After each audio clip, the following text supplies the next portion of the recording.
Thanks, Guido, for the introduction, and thank you very much for the invitation. It's a great pleasure to come to Padua to give this talk.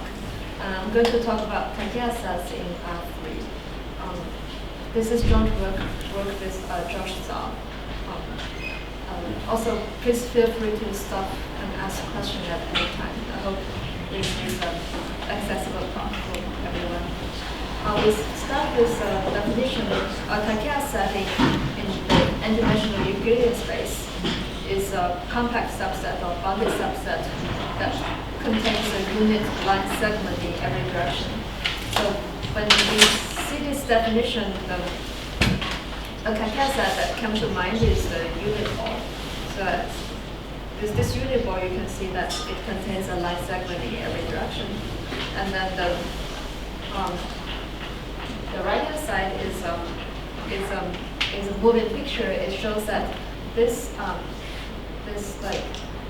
triangle-like shape is also a Kakeya set. As you can see, the unit line segment is moving in all directions. And I heard that this picture is what Kakeya thought in 1917, that the smallest possible Kakeya set.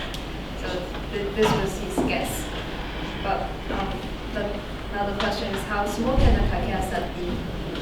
Professor College constructed this example in 1919 that a Kakeya set could have a zero measure or zero volume zero area if you wish. So how to do it? So you take an equilateral triangle, and this equilateral triangle contains the unit line segments in this 60-degree sector. So let's suppose we only consider those 60 degrees and ask what is the smallest area of a set that contains unit line segment in this 60-degree sector. So,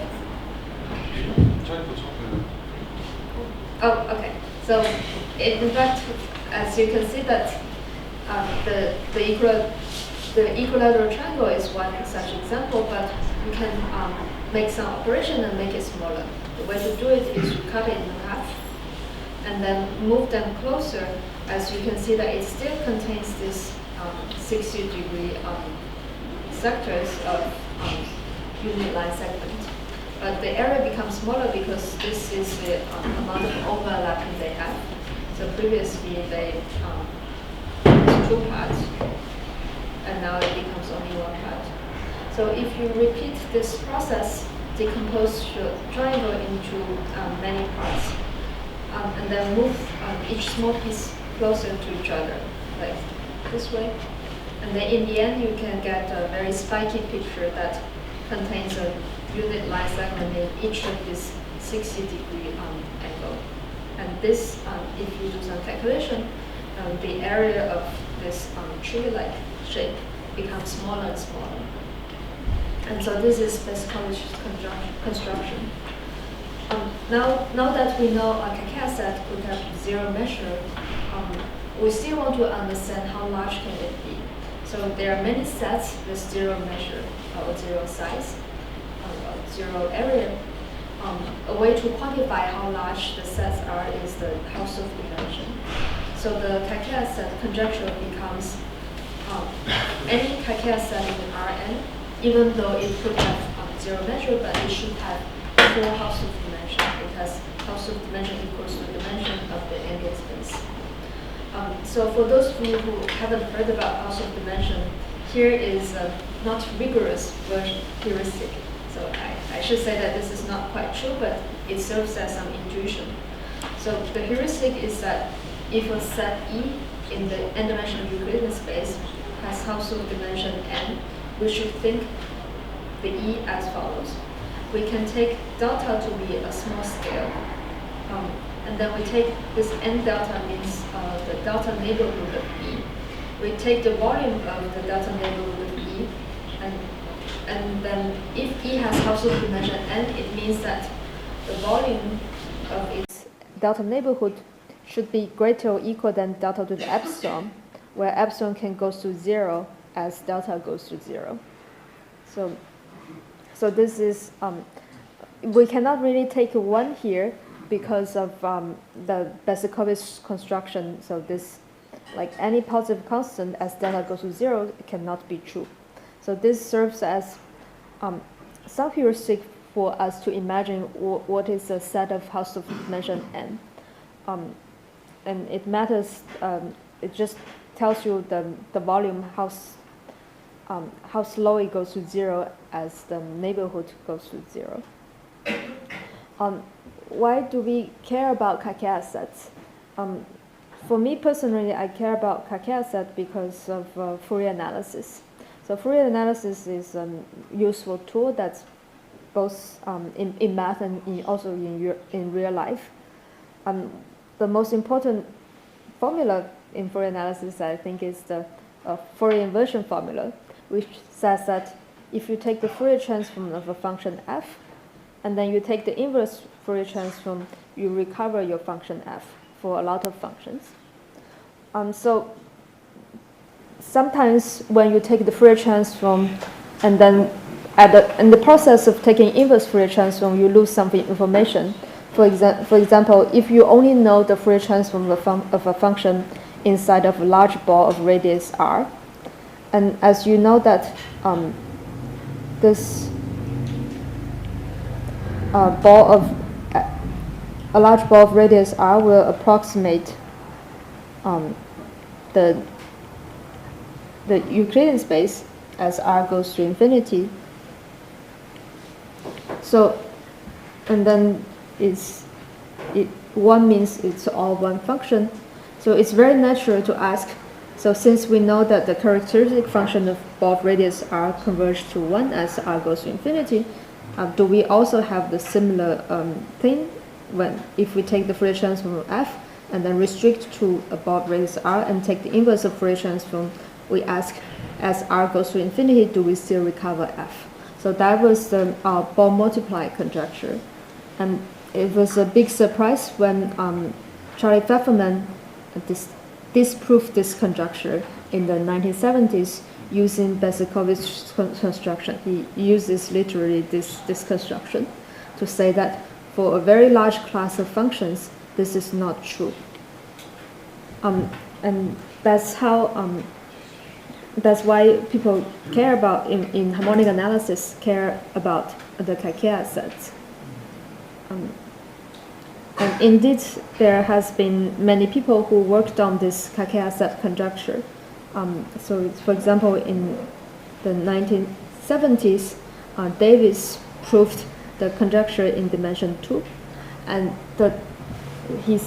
one of the consequences is that so this set, even though it could have 0 area, it should have dimension 2. The Kakeya set conjecture in dimension greater or equal than 3 has been very difficult. So as we can see in dimension 3, there is a sequence of works by well-known mathematicians. For example, Jean Bourgain proved in 1991 that any Kakeya set in R3 should have a Hausdorff dimension greater or equal than 2 plus 1/3. And then Tom Wolfe showed that it should have dimension greater or equal than 2 plus 1/2. And Katz, Laba, and Tau showed that the Minkowski dimension, which is a weaker notion of the Hausdorff of dimension than Hausdorff dimension, should be greater or equal than 2 plus 1/2 plus some very tiny constant. And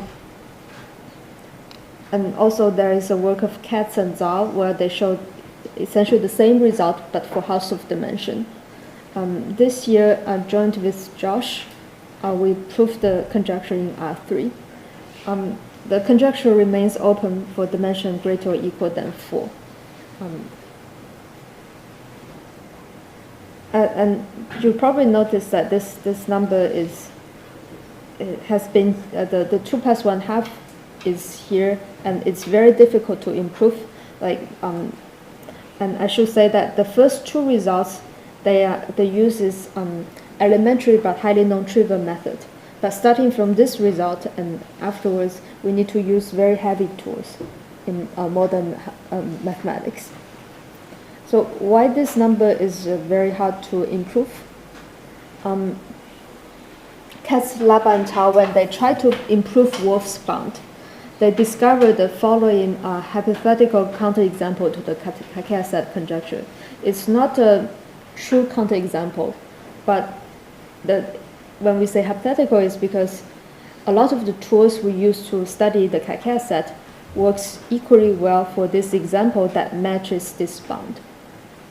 So what is the example is called the Heisenberg group example in C3, which is the imaginary part of Z1 equals to the imaginary part of Z2 times the complex conjugate of Z3. So this Heisenberg group H, it contains a lot of complex lines. So imagine, suppose we also have this Kakeya set conjecture, not in Rn but in Cn, and now we say that H contains some complex lines in a lot of directions, not every but a lot of directions. So H contains this 4 real-dimensional family of complex lines. So here is the the lines L parameterized by St in R and alpha in C. Then this 4 real-dimensional family of complex lines is like 2 complex dimension family, and so this is the Heisenberg group is a very close cousin of the Kakeya sets in, let's say, in C3. But since it's, if we identify C3 with R6, then this becomes hypersurface in R6. So it has real dimension 5, which equals to this number 2 plus 1/2 times the complex dimension of complex numbers. So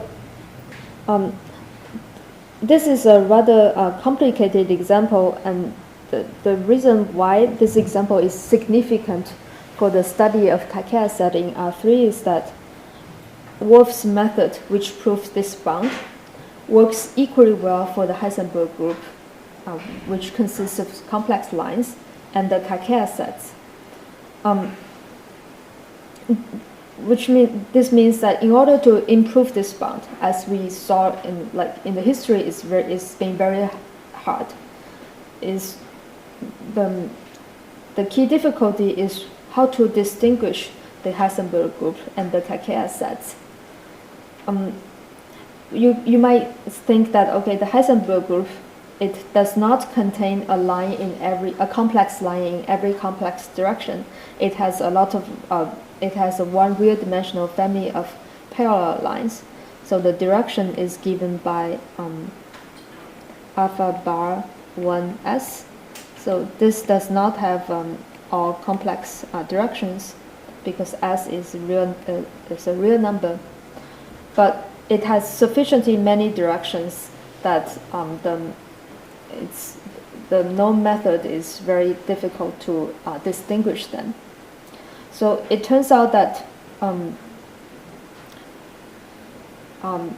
one could either distinguish the Heisenberg group and the Kakeya sets just via definition, says that, okay, the Kakeya set contains a line segment in every direction, but Heisenberg group only contains complex lines in many directions, but not all directions. This is one way to do it, but it's very hard to use this assumption of containing lines in many directions. We'll see later in a discretized version why this assumption is very hard to use. Like it's at least a big surprise for me that in reality, at least for the approach that we are taking, the key to distinguish this complicated Heisenberg group and the Kakeya set is by saying that the Heisenberg group has to lie in C3, but the Kakeya set lies in R3. So it's like we are not really distinguishing the two sets, but we're distinguishing the space that the two sets lie in, the spaces. Hopefully we'll get to that later. But before going to to discuss the setup of the proof. To finish off the history, Katz, Labar, Tao also discovered at the same time when they do this 10 to the minus 10 improvement, they discovered that if a Kakeya set were to have dimension 2 plus 1/2, then it has to be sticky, grainy, and plainy. I'm not going to describe what they are, but those pictures, later we'll see the definition of stickiness. But those description helps us to imagine what is a difficult Kakeya set. So I hope this gives some short introduction to the history of the Kakeya set conjecture. Maybe before I move on, are there any questions?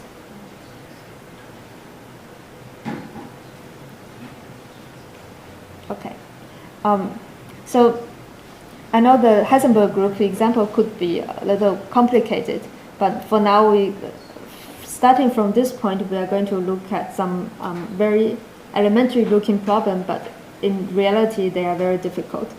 So to study the Kakeya sets, then we need to try to understand what is like Hausdorff dimension is kind of not very intuitive to deal with the Hausdorff dimension of some sets.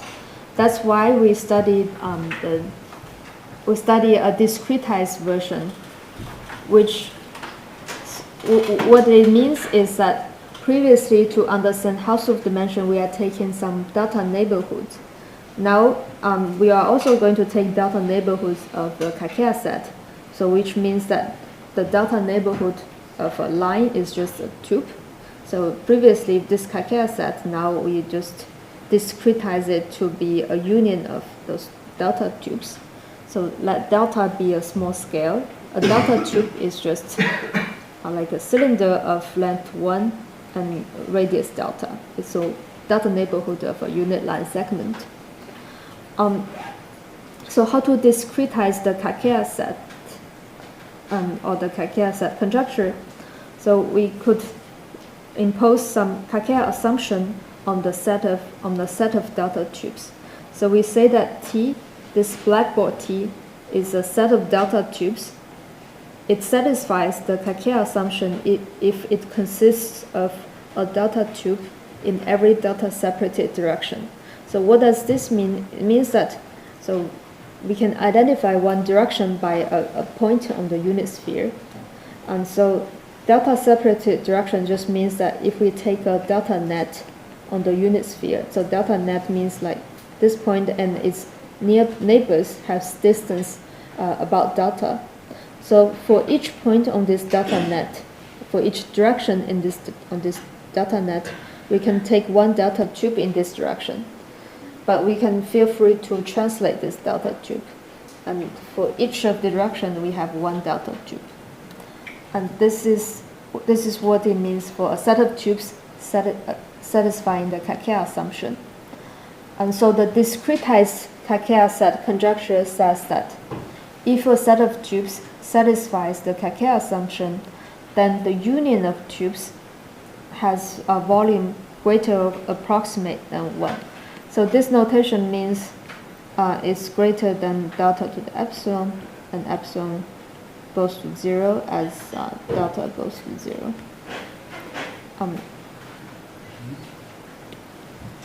And so the Kakeya set conjecture boils down to just to understand what is the volume of a union of tubes.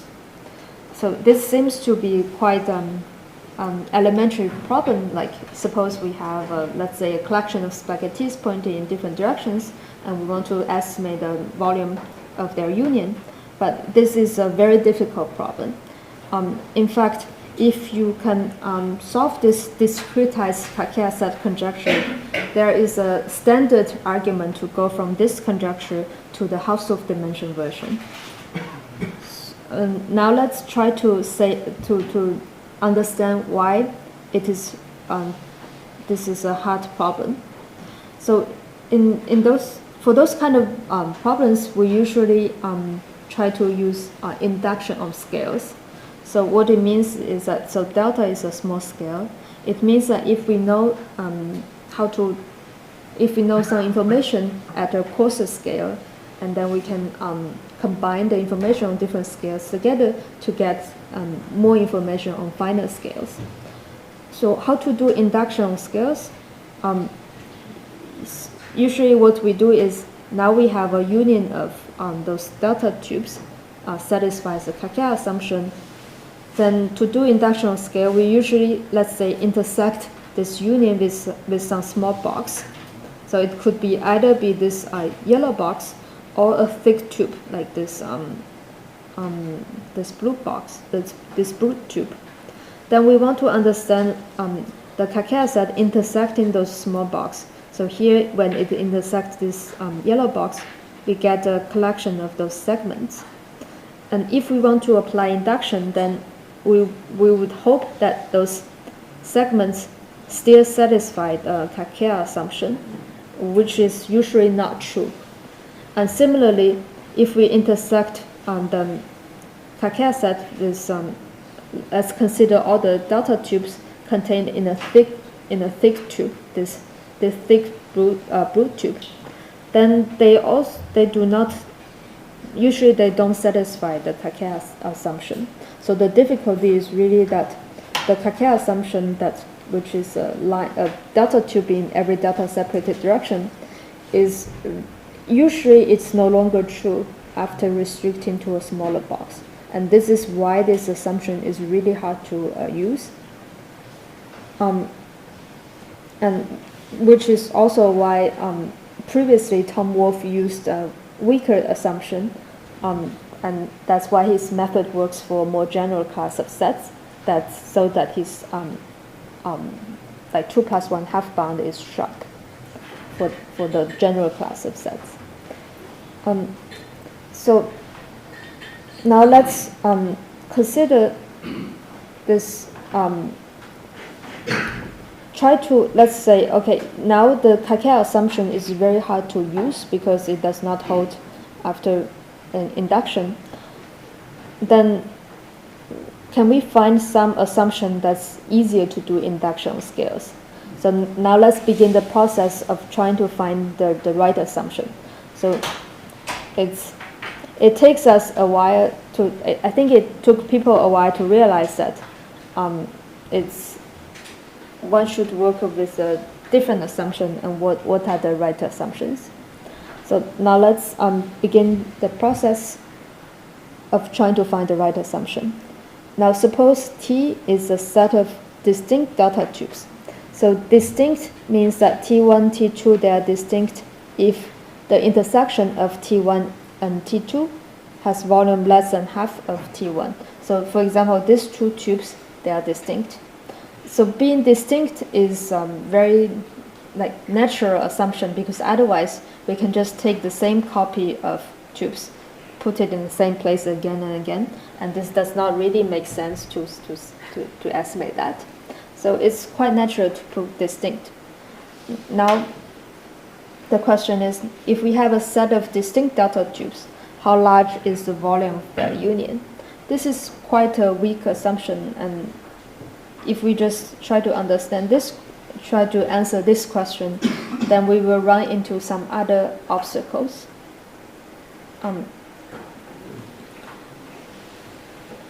So before talking about obstruction, let's say that we want to get a lower bound on the volume of union of tubes. So what are the meaningful lower bounds? So here we propose 2 types of lower bound.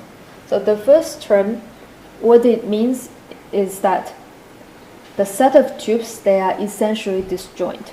So suppose the tubes are like pairwise disjoint, then the union of tubes will have volume equal to the number of tubes times the volume of one tube. So this just means essentially disjoint. And that's the best we can hope for. And similarly, for the second term, it is also the best we can hope for, because since the Kakeya set is compact, so without loss of generality, we can assume the set of tubes, they are all contained in the unit ball. since so the union is also contained in the unit ball, then the volume should not be much more larger than 1. So this term just means that essentially fill out the unit ball, which is also the best we can hope for. So what we put on the right hand side is basically what the best possible outcome. And now we want to this question star is to say that we want to find some right criteria to show that we have a good estimate on the volume of unit tubes. And the Kakeya set conjecture says that the Kakeya assumption is one of the criteria, but it turns out that in order to understand the Kakeya set, we really need to answer this more general question rather than just determine whether the Kakeya assumption is the right criteria. So to understand this more general question, we first need to understand the obstructions. So here is one obstruction for this question. So obstruction just means that the set of tubes such that this inequality fails. So the obstruction is the follows. Let's take W to be a rectangular box. Let's say it contains at least one delta tubes. So for example, we can take W to be A times B times 1 box. And let's say A is greater or equal than delta, less or equal than B. And we take T to be a maximal set of distinct delta tubes in W, contained in W. So how large is the number how large is T, blackboard T? We claim that the number of maximal number of distinct delta tubes contained in W is approximately the volume of W divided by the volume of one tube squared. Why this is the case? Because we have the volume of W divided by the volume of T, many delta separated directions. And for each direction, we can pack this many parallel disjoint delta tubes. So that's why the total number is like the number of directions times the number of parallel disjoint tubes in each direction. However, the union of tubes, since they are all contained in W, so the volume is at most the volume of W. Now we could estimate the number of tubes times the volume of one tube equals to the volume of W divided by the volume of T times the volume of W, which is a lot greater than the volume of union of tubes, as we can see here is equals to the volume of W. It's greater than that by a factor of that, so which is much larger than 1 if W is much bigger than a delta tube. So we can see that this example fails this inequality. What do we learn from this example? In fact, this example tells us like at least one necessary condition that we should impose on the set of tubes so that this is possibly true. And also what we proved in dimension 3 could be summarized as this obstruction is the only obstruction for this problem in dimension 3. However, in higher dimensions, there will be more obstructions. But this is the only one we need to care about in dimension 3. Maybe I should pause. Are there any questions about this obstruction and also the setup? Okay. So based on this obstruction, one can define the density of tubes in W. So here, delta means density. The density of a set of tubes in a rectangular box W means the number of tubes contained in W times the volume of a tube divided by the volume of W. Let's try to digest this notation. So now the question is, what is the density of tubes in W for our previous example?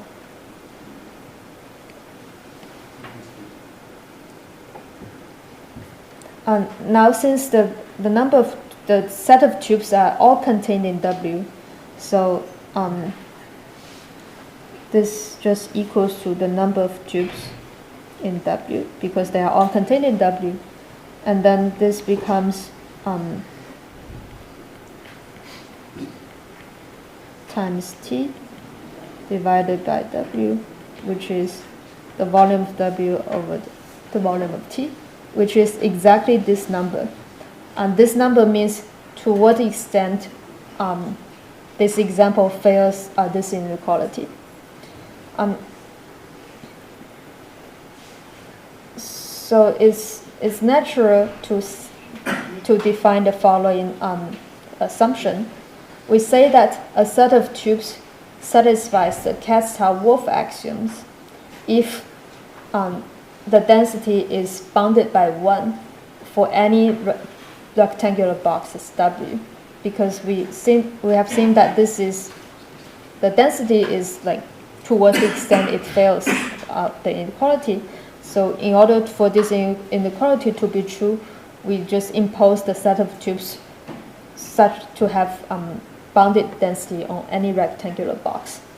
So why do we call it Kastner-Wolff axioms? So this was a mild generalization of the Wolff axioms when Tom Wolff proved this 2 + 1 half bound. Yes, so this is, it turns out that this is the right assumption in R3, and our main theorem is that if a set of tubes satisfies the Kastner-Wolff axiom in R3, then they are essentially disjoint. So we have the first bound. Why this is the right assumption? It is more general than the Kakeya assumption. So we can show that the Kakeya assumption implies the Kastner-Wolff axioms. So which means suppose the Kakeya assumption just says that suppose T consists of a delta tube in every delta separated direction.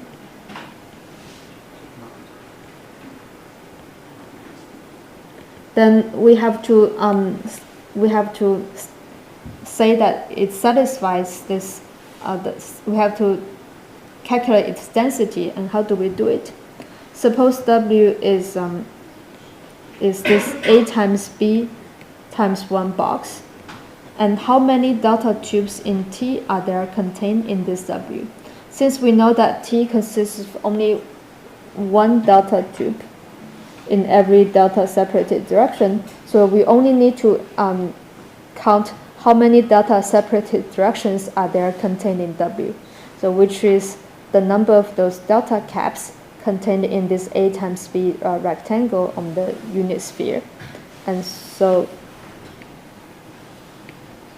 then we know that the number of tubes contained in W is less than W divided by T. So this implies that the density is bounded by 1. And this shows that if a set of tubes satisfies the Kakeya assumption, then it satisfies the Kastner-Wolff axioms. So this theorem implies the Kakeya set conjecture in R3. Are there any questions? Okay. Well, maybe I'm not sure if I have well understood what you're saying. You're saying that you said that you first prove the Kakeya estimate in the case in which that hypothesis is satisfied, and now you are proving in 2025 that the Kakeya hypothesis implies that assumption, and so you ruled out every other possibility.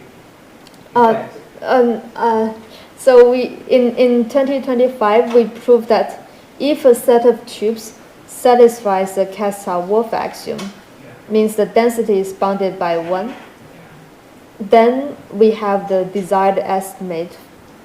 Then they are essentially disjoint. So this is what we proved, and it is just this is the argument, like one-line argument showing that if a set of tubes satisfies the Kakeya assumption, then it satisfies this Kessler-Wolf axioms. So the same bound holds for the Kakeya set. Yeah. Is that clear? Okay. Are there any other questions? I just want to say that this is a more natural assumption to work with. It's based on the obstruction we have seen, and also later we will see that in the proof, this is even though it's more general, the statement might seem harder, but this is since it's more natural and it's easier to work with using induction. So before talking about the proof strategy, let's digress a little bit and talk about projection theory in geometric measure theory. The reason is that the proof of the Kakeya set conjecture was inspired by some of the general ideas in the development of projection theory in the past few years. So what does projection theory study? It studied a simple problem. Suppose we have a set E in Rn, and then we have some collection of subspaces. We want to understand, so all this PV means the orthogonal projection of E to this subspace V. So we just want to understand whether there exists a subspace in our collection such that the orthogonal projection of E is large in terms of dimension.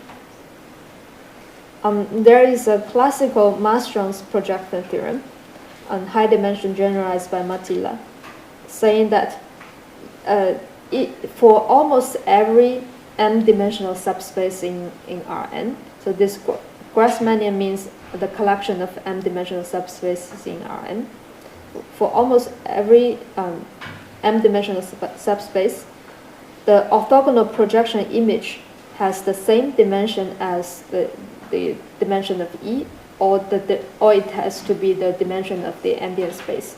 So this is the best possible bound. In fact, if you notice that this term is quite similar to the right-hand side of the question we studied. So if you see this, you might think, okay, this seems to have solved the problem because we obtained the optimal bound. But here, it is for almost every m-dimensional subspace. So the real challenge is that in a lot of the problems, we don't have access to almost every m-dimensional subspace. So usually we only have access to a lower dimensional subset or a lower dimensional collection of m-dimensional subspaces. So I wouldn't be able to talk about today, but the Kakeya set conjecture is a special case where this collection is some curve in the Grassmannian.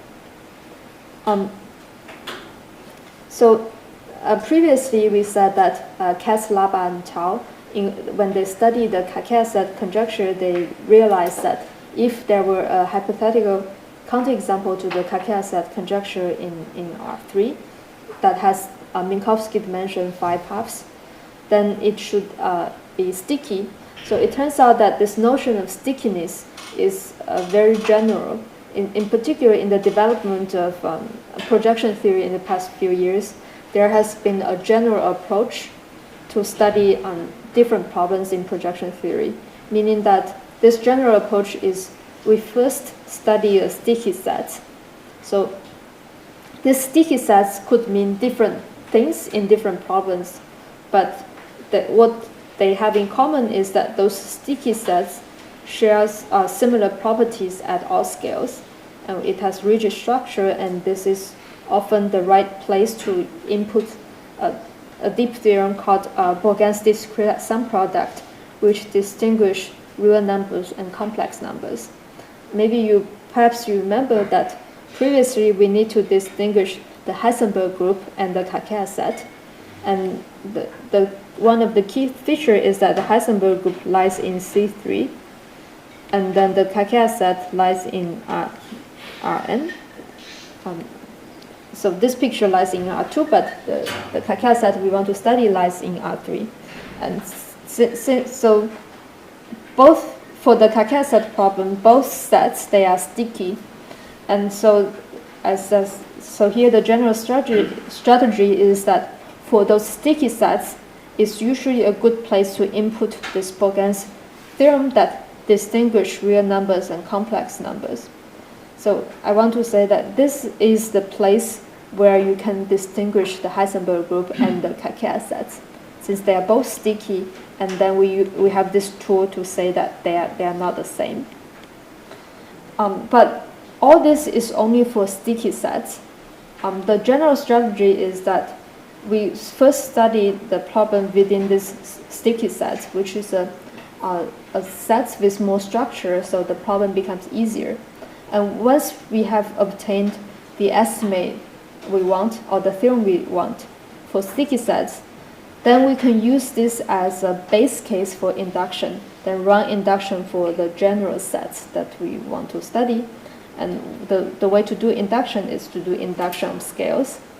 And then this induction of scales idea was, especially in recent years, was based on an idea of Pablo Shmerkin. He has this multi-scale decomposition. The key takeaway is that this decomposition allows us to find structure from a set with no structure, like meaning that general sets, even with arbitrary sets, we could find structure. So that's pretty powerful. And this general approach in projection theory, there are some theorems proven using this approach, and there are many other problems that are still open. So for example, the first theorem that's proved using this approach was the Furstenberg set conjecture in R2, and where it's proved also the sticky case and then the general case. And as we'll see in this talk, the Kakeya set conjecture is also proved via this approach. And there are some problems that are still open where the sticky case was proved almost 10 years ago, but the general case is still out of reach. And hopefully one day the higher dimensional Kakeya set conjecture and Furstenberg set conjecture might also be proved using this general approach. But as I said, for different problems, sticky sets means different things. So it's even challenging to identify the right definition of sticky sets for the problem you want to work on. So for example, for the Furstenberg set conjecture, sticky sets is like the R4-Stubbe regular sets, which is like some generalization of self-similar sets. But for the Kakeya set conjecture, sticky sets means completely different things. So just to repeat, in 2022, we proved that if a set of tubes is sticky, then we have the desired estimate. And this is based on the work of ideas of Katz and Tao, that Tao outlined this idea in his blog post. So what is the sticky sets for our set of tubes? The definition is not too hard. It says a set of tubes is sticky if for any scale rho between delta and 1, the set of rho tubes required to cover the delta tubes satisfies the Katz-Wolff axiom. So what does it mean? I hope to illustrate the difference between sticky sets and not sticky sets with this picture. So T rho, the set of rho tubes, just means that we have a delta tube and we take the rho neighborhood, this becomes a rho tube. But suppose for each delta tube we take a rho neighborhood, then we get a lot of rho tubes.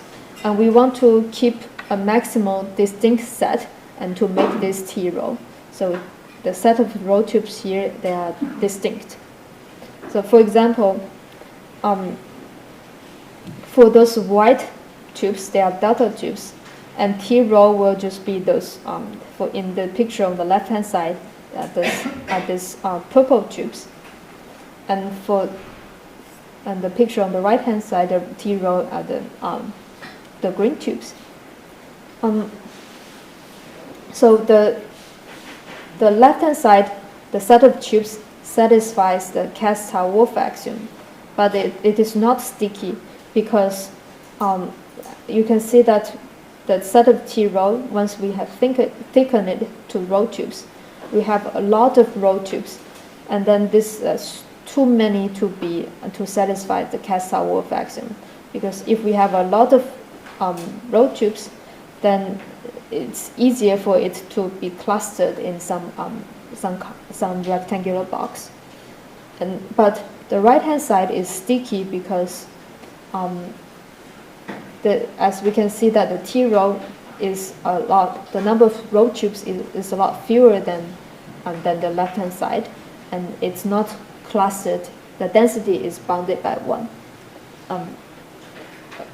So I hope this picture this intuitively tells you what is a sticky set and what is not.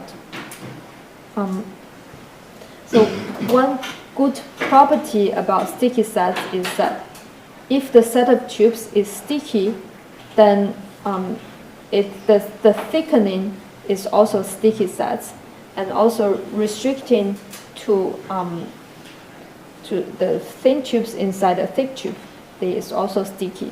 So it means that the sticky sets are very good for induction scales because it remains sticky when we change the scales.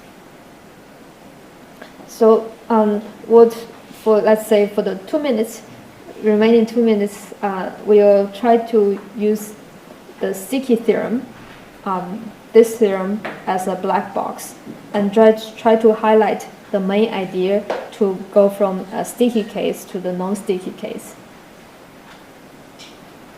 So I'm going to ignore the setup. So we want to show that the union of tubes has large volume. So this is equivalent to say that the multiplicity of tubes is small. So what is the multiplicity?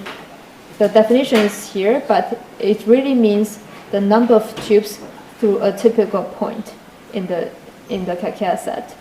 So for example, this picture, like on the yellow point, the multiplicity, so let's say these yellow tubes are delta tubes, then the multiplicity is 6 because we have 6 delta tubes through this point. And then we can decompose this multiplicity mu t, so I'm putting 6 here, by the multiplicity of delta tubes inside a thick tube. So here is 2. If the thin tubes inside thick tube, they intersect because they have small angle. If they intersect here, they stay intersect for a little while, and so they intersect into a tube segment, which we call them grains. The length of the tube segment is delta over rho. So we can decompose the multiplicity into the multiplicity of tubes inside a thick tube times the multiplicity of those segments, we call them grains. So here, like, we have 3 segments intersect, and this is indeed the multiplicity is roughly equal to this times the multiplicity of grains. So this is the approach or the induction scale that we are using, and then the key difficulty is how to understand the multiplicity of grains. As we can see that these are the tube segments, so it's like after rescaling becomes a set of tubes. But the difficulty is that the grains has no a priori structure, and this is really the difficulty because then we have to face the problem of trying to understand union of tubes or multiplicity of tubes with an arbitrary set of tubes with no structure. And the key idea can, to solve this no structure problem can be summarized as follows. So given any set of tubes, we want to find structure. For example, in this picture, the structure is quite straightforward. Like we can put two boxes to envelopes to contain them, right? And this is indeed the main factoring proposition of finding structure from no structure, saying that for any set of tubes contained in the unit ball, and any set of row tubes, we can always find some boxes to contain them such that the boxes themselves satisfies the Kessler-Wolff axioms. And then the delta tubes, the row tubes inside the boxes are quite dense. It satisfies another axiom which just says that they are very dense. So this is how we find a structure from no structure, and we apply the factoring proposition to the set of grains, and then discuss case by case depending on the outcome and depending on the dimension of the boxes that coming from the factoring proposition. I will stop here. Thank you very much.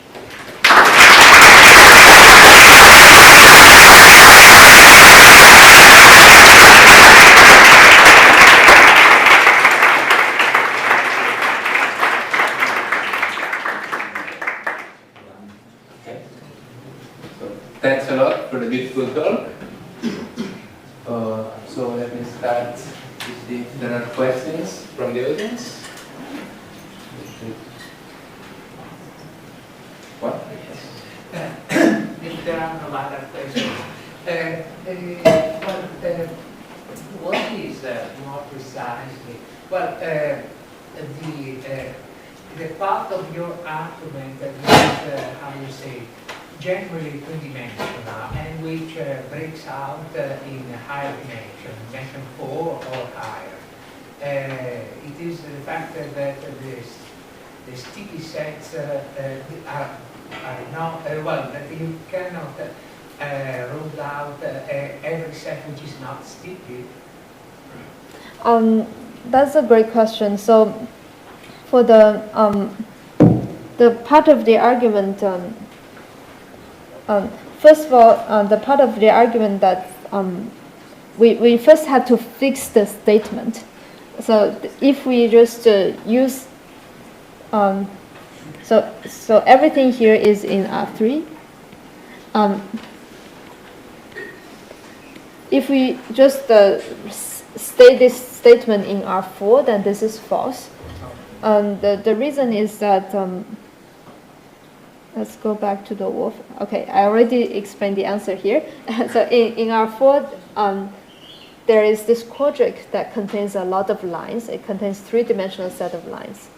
And if we take the delta neighborhood of this quadric and then take the delta neighborhood of those lines, then this becomes a set of delta tubes that satisfies the Kessler-Wolff axiom. So to fix this issue, one should replace this box by semi-algebraic sets, which just means neighborhoods of those quadrics or algebraic surfaces. So this is one way to fix the problem. And then in terms of the proof, which part breaks down, there is a sticky theorem that one needs to do something to in R4. It's because in the proof of the sticky Kakeya theorem, we use some result in projection theory in R2. So if we go up a dimension, then we have to have the corresponding projection theory type result in higher dimensions, which is not obvious. This is one part that goes wrong. And the other part is actually here.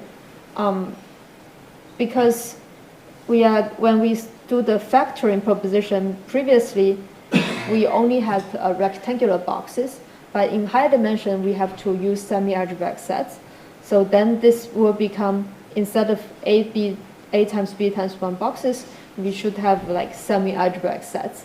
And then we have for the sticky to non-sticky case, we have to understand how semi-algebraic sets intersect in Rn. This also increases a lot the difficulty.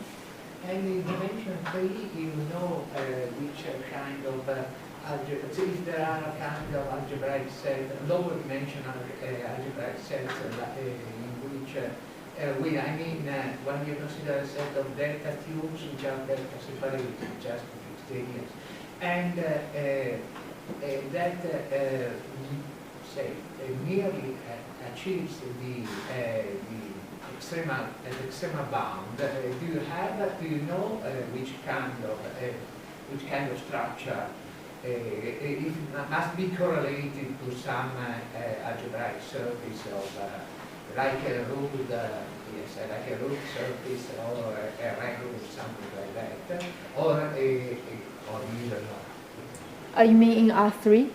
Yes, in R3. Oh, in R3, I think what there is like the regulus that is a root surface, Yeah. but the regulus, the tubes are not overlapping a lot. The multiplicity is only 2, so that's fine. Okay. So that's what I mean that in R3, we basically says that the only true obstruction is those rectangular box, so that contains a lot of delta tubes.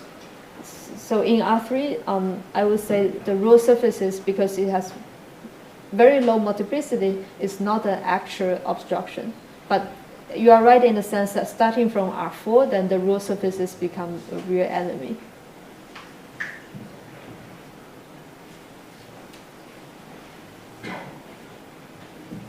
Okay, other questions? I do have a small one. I don't know if it's so you say that you were not mentioning this, but that the Kakeya so you say Kakeya conjecture is a special case of the projection theorem. Yeah. Is something you can explain in a few words why? Yes. So where is that? Below. Below? Yeah.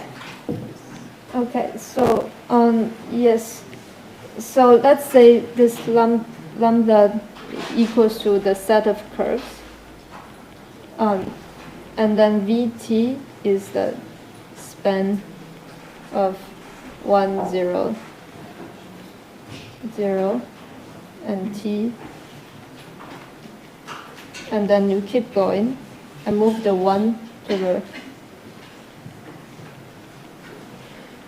And then the projection pi dt from R to n minus 1 to R n minus 1. This is like for this set of Vt to obtain the optimal bound and to give the right criterion for the set of those E, such that we have the optimal bound, is equivalent to will imply the Kakeya set conjecture in Rn. So this is quite easy because so any lines in Rn can be parameterized by A and B. So L A B is just A0 plus B1 times T, right? And then this is projection just projects to A plus BT. And we want this projection to have, let's say, n minus 1 dimension. So it just means that the first n minus 1 coordinate has n minus 1 dimension, and by Fubini, then the original set, the union of those lines, have dimension n. Yeah, so it almost seems like a topology, but it's a special case to say that for which set E, in other words, which set of lines do we have this optimal bound?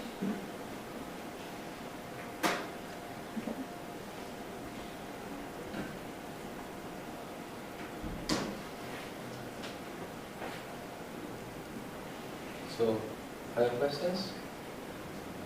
Just a curiosity. No, just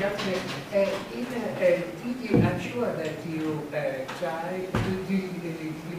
that you computed the exponent that for the data exponent in the Kakeya maximal estimate, which follows from your proof or your argument. And that is smaller than 5 halves, or it is bigger? You mean the Kakeya maximal? Yes, the Kakeya maximal conjecture, Kakeya maximal estimate. Yeah. Well, our bound is very bad for Kakeya maximal conjecture. Bad. It's very, very bad. Okay. So the vector exponent is still the 2.5. Yeah, I think so.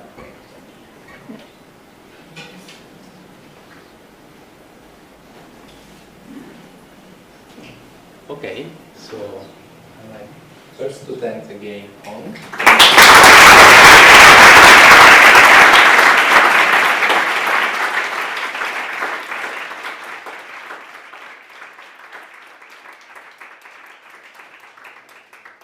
again Laura and Elisa for the organization.